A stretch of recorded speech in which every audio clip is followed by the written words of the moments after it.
Hello everyone, this is Pico Entertainment and we're back again, and here now we have another video for you, and we're going to talk about television shows and series from 2021's and which show I felt were the high points or successes and which shows I felt were low points or disappointments.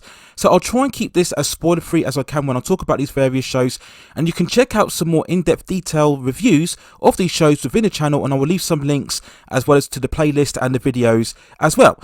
So then, first on to the highlights throughout the year of 2021 in terms of the television shows.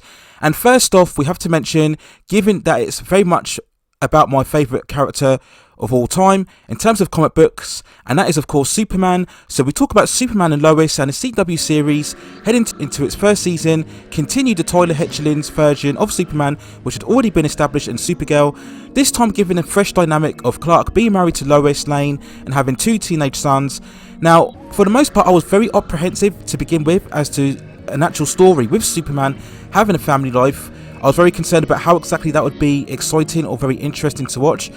But I think me and a lot of people were proved very wrong. The series itself has proved to be a very resounding success with many critics and audiences, despite the fact that it's within the CW verse. After the dour deconstruction of the cinematic version of Superman helmed by Zack Snyder, it was so refreshing in seeing a heroic, likeable and rootable Superman once again, and Tyler Hoechlin, despite his lack of physique, and there were some issues in terms of the costume and the various padding, he still perfectly embodied the characteristics that are so appropriate for the character.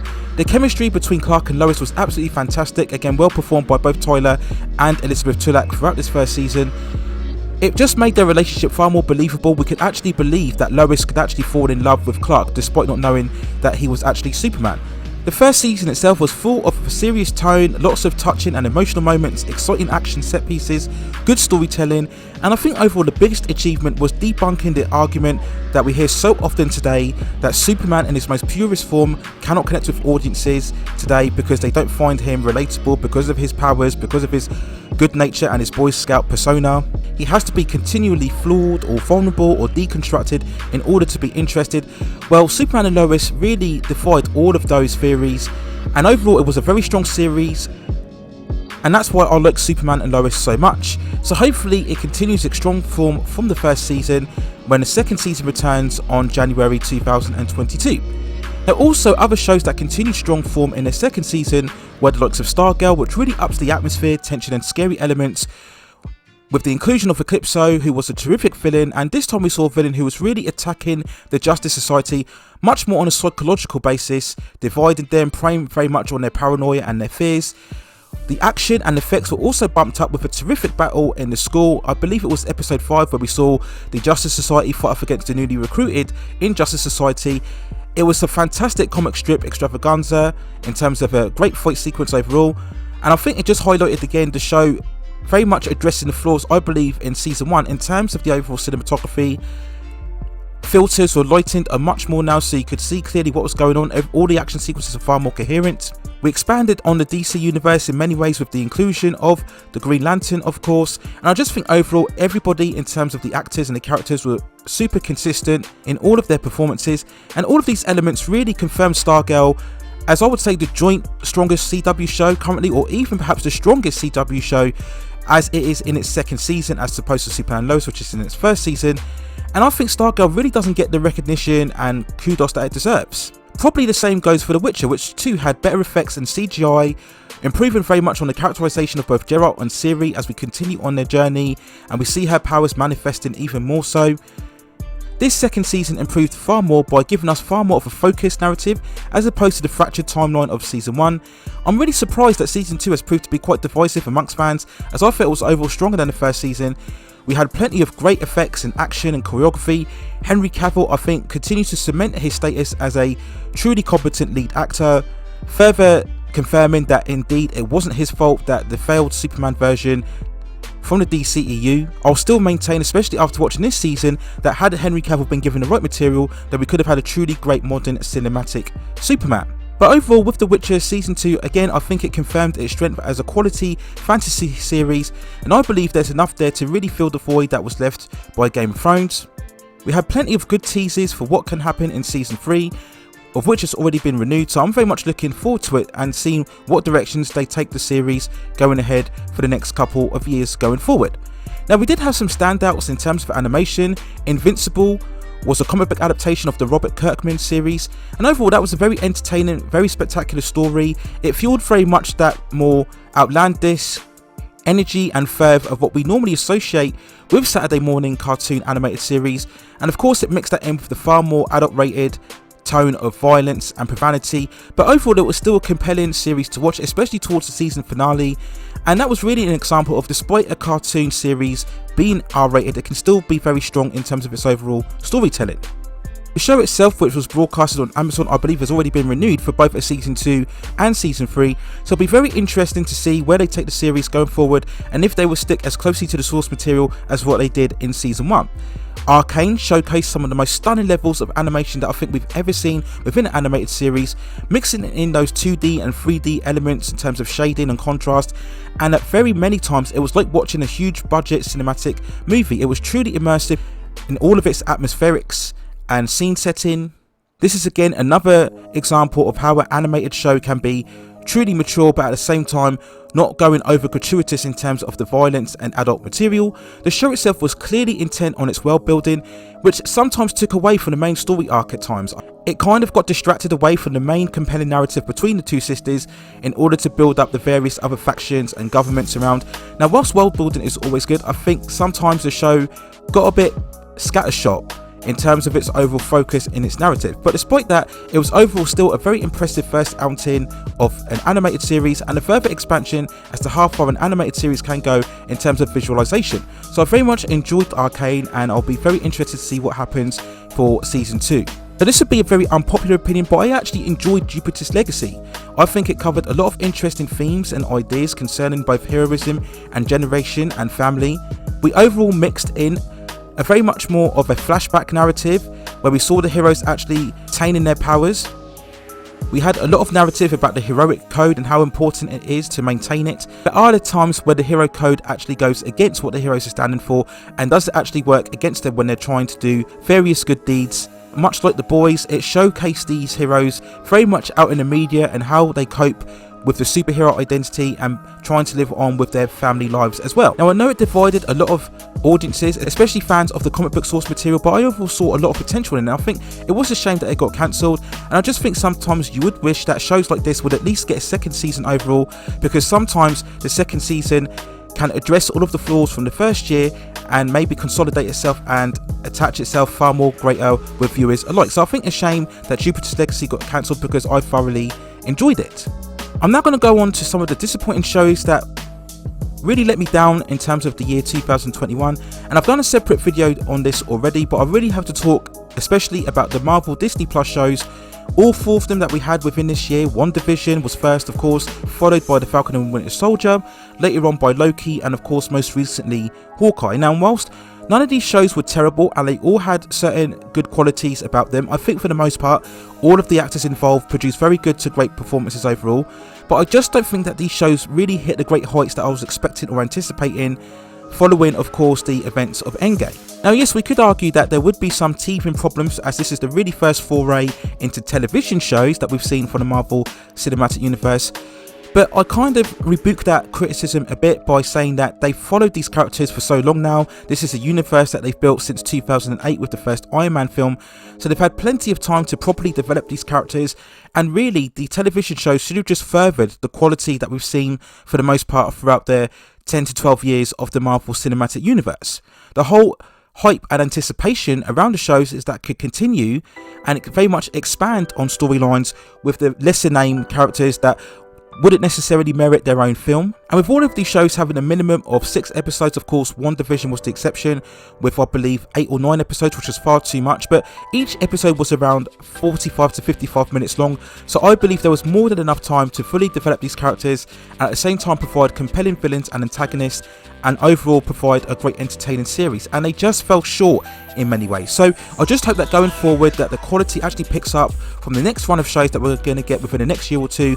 This includes the likes of Miss Marvel, She-Hulk and Moon Knight, and then further down the line we're of course going to get the likes of Ironheart, Armor Wars and Echo as well.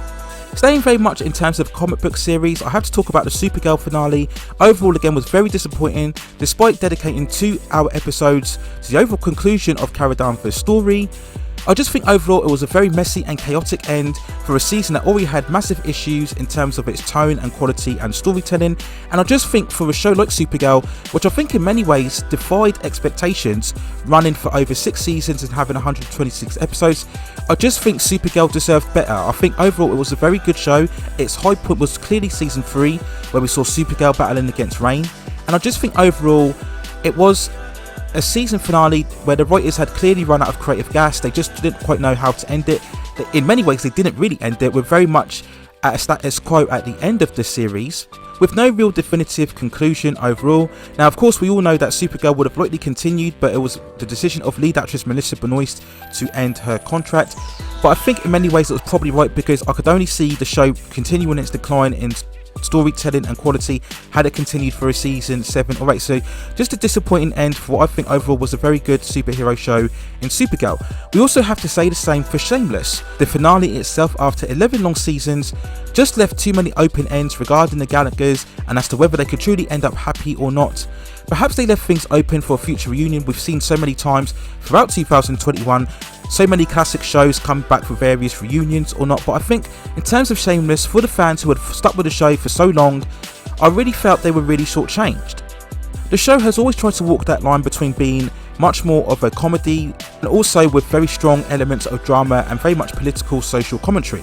For me, it probably peaked around season 4 and season 5, and maybe we could argue that maybe the show should have actually concluded in its 7th or 8th season, but I just think overall there was so much better ways in terms of how they could have ended the story overall. I suppose there was a few heartfelt moments without spoiling over, but I just think the fans deserve better in terms of an actual conclusion to this overall long running story.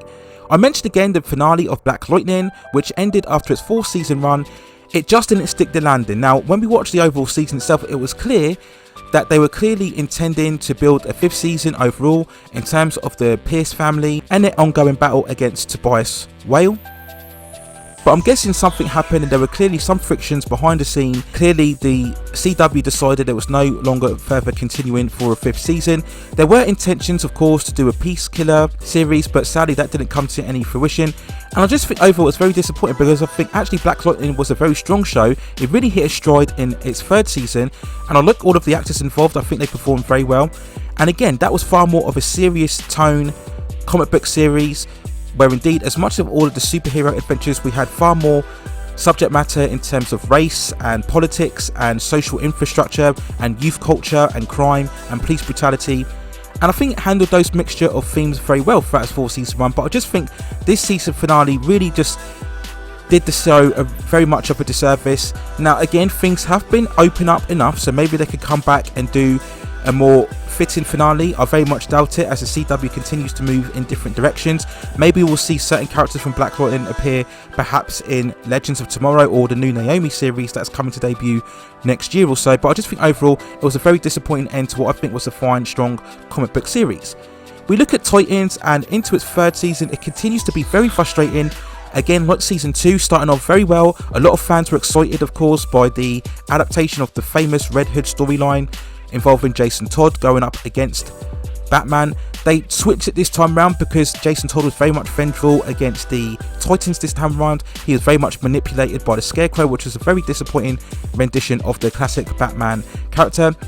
And as usual with Titans, it starts off well, but then it just falls down in terms of its plot and tonal inconsistencies. It has potential, but it's constantly let down by bad writing. Again, all of the actors, they look great within their roles, they perform very adequately, but this season alone it just proved to be very annoying in the certain takes and directions that they were taking with all of the characters. It still overall feels too much like a Batman-esque show. We focus too much on the likes of Dick Grayson, Barbara Gordon and Batman, and we don't focus enough on the other Titans. This should be very much of a team dynamic, but again, as with so often the case with a lot of DC content, they make Batman or the Batman universe far too central, and as a result other characters suffer in the process. So wait and see what direction they take the show as it heads into its 4th overall season. It does garner very good ratings on HBO Max, and there is a certain core of DC fans that enjoy the show overall, but I just think if they only had better writing and better planned storytelling, that Titans could be something very good within a superhero genre. The most recent disappointment I would say overall, and that was of course the Cowboy Bebop Netflix adaptation. This of course was a live action rendition of the classic anime series from the late 1990s. Now, whilst I didn't feel it was the complete disaster or abomination that many people made it out to be, and as usual with all of these recent shows, we did have various amounts of narratives sticking around on social media which didn't help the show in any way, shape or form. But despite that, I just feel that there was too much of a comedic tone taken with the series. Yes, the anime itself was very light-hearted and brisk, but there were also some darker and somber episodes that were very much serious in terms of the anime, and the show itself never quite matched that intensity or compelling elements. And as I've talked about within a separate video, it does again raise the debate as whether anime should indeed be adapted at all into live action, or should it stay as it is in its overall form. I still believe it can be done successfully, but it's just a case of getting the tone right and also the visual aesthetic as well. So we will see what will happen with the One Piece live action adaptation, and I feel Netflix has got an even difficult challenge on their hands. If they couldn't get Cowboy Bebop to work successfully, then how the hell are they going to do One Piece? I'm not so sure, but it'll be fascinating to see how that turns out. And of course, we couldn't end this without talking about the He-Man Masters of the Revelation television series, Kevin Smith's adaptation or continuation or reboot or spiritual sequel, whatever you want to call it, of the classic 1980s animated show. There was so much debate and perceived outrage and controversy about the show months ahead before its overall release. Now, for me personally, I think the alarm bells rang already when we got the initial synopsis, where it was confirmed that Teela would search for the sword for power after all of the Masters of the Universe had become fractured. Again, we go back to this overall conversation, the never-ending debate about female characters superseding or overtaking iconic male characters. Was He-Man sidelined in favour of Teela or not? Were certain YouTubers right in their assessment or not? Should Kevin Smith have responded to comments on social media? It just goes on and on and on. All I would say is that whilst the animation was absolutely stunning, and there were some decent moments, I think, and good elements of the show, it wasn't the aspirational and heroic He-Man that we very much come to love, especially from a whole generation grown up watching not only the 80s animated show, but also I believe the 2002 reboot series. And if ever a series of He-Man should have been revived or continued, it should have been that, because that was absolutely fantastic. That was the right way to reboot the franchise and open it up in far more interesting and more dynamic directions, expanded more on the mythology. Sadly, Kevin Smith's adaptation didn't do that. We can talk about all day whether Teela was in the lead role or not, but the thing is, she was. At the end of the day, He-Man in the purest form, the classic He-Man, only really appeared for about 3 episodes overall, and Teela was very much front and centre the lead character, and I think the show suffered because of that.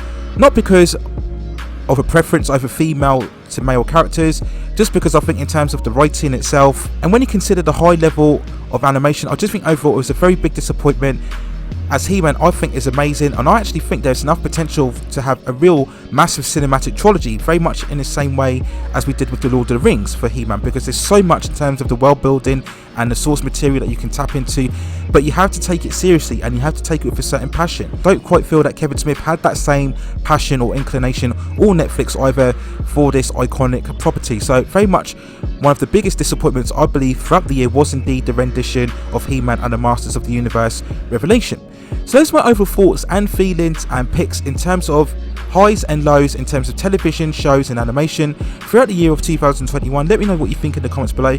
If you agree or disagree with any of my choices, or you believe I've left any shows out, let me know in the comments and I will do a further discussion video afterwards as well. Please also hit and like the subscription and notification buttons so I can provide you with more high quality content like this in the future. But that's it for now. Take care of yourselves, stay safe distances, and I will see you very, very soon.